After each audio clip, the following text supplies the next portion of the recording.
Hey, what's up, DNC Performance? We are at the shop Saturday morning. The video I put out last night was actually made, I think it was Saturday or Monday. So it was a few days old. Didn't get a chance to put it up. So I threw it up last night. And you can see Tom's car has a different hole now. In that video, I think I had the downpipe to over there. And then I had done the charge pipe, which I kind of rushed on the charge pipe, but it's still close. I have to just get it up into there. But I started with the V-band. No idea. There's probably 30 pie cuts there or something. To get it out the bottom of the fender. And then he chose to have it turned down. So we did that for him.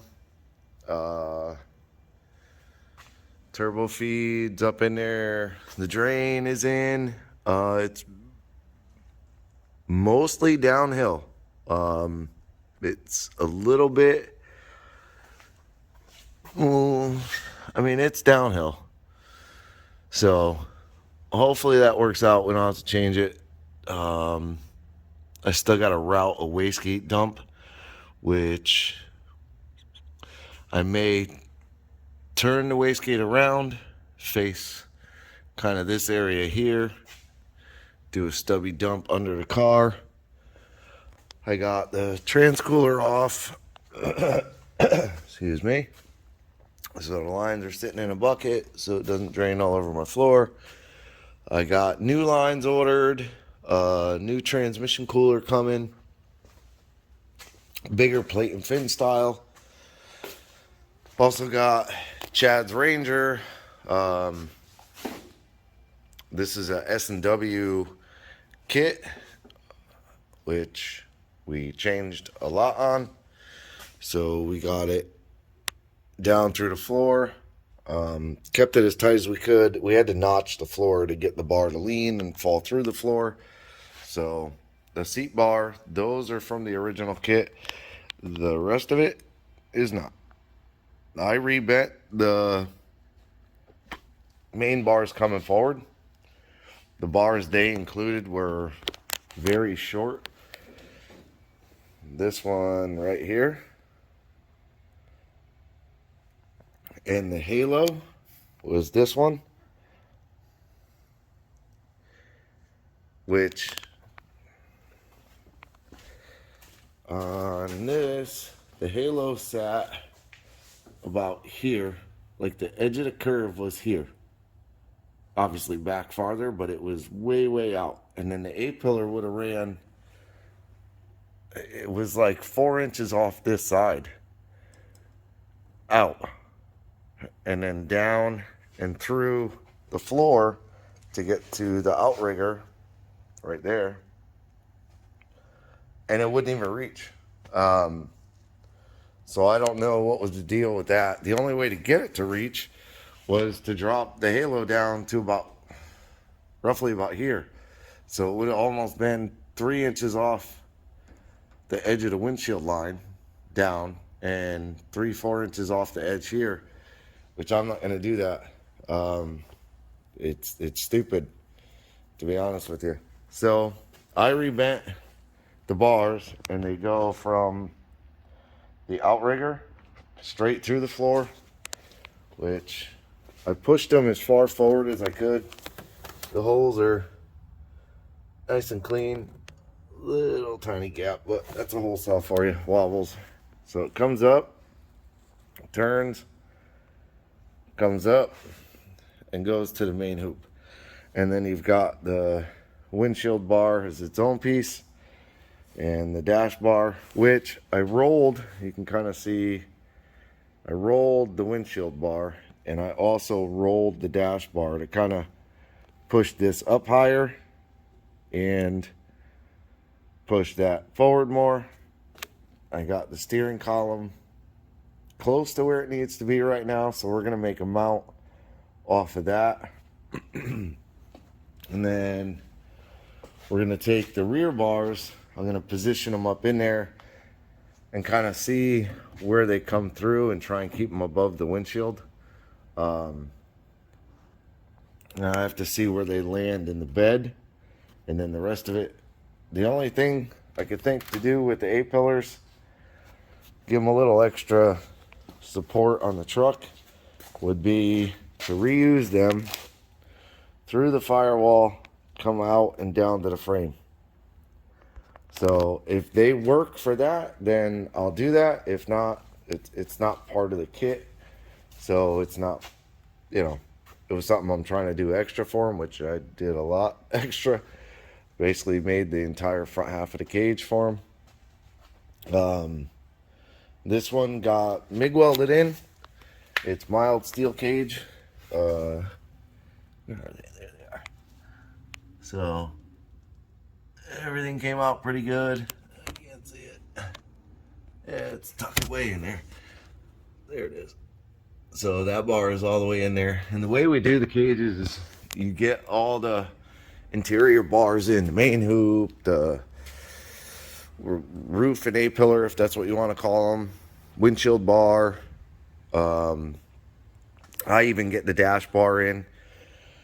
And then you set your outriggers up in there and kind of get them tacked on really, really good on the outriggers. Otherwise, they can kind of twist and turn, and you don't want that.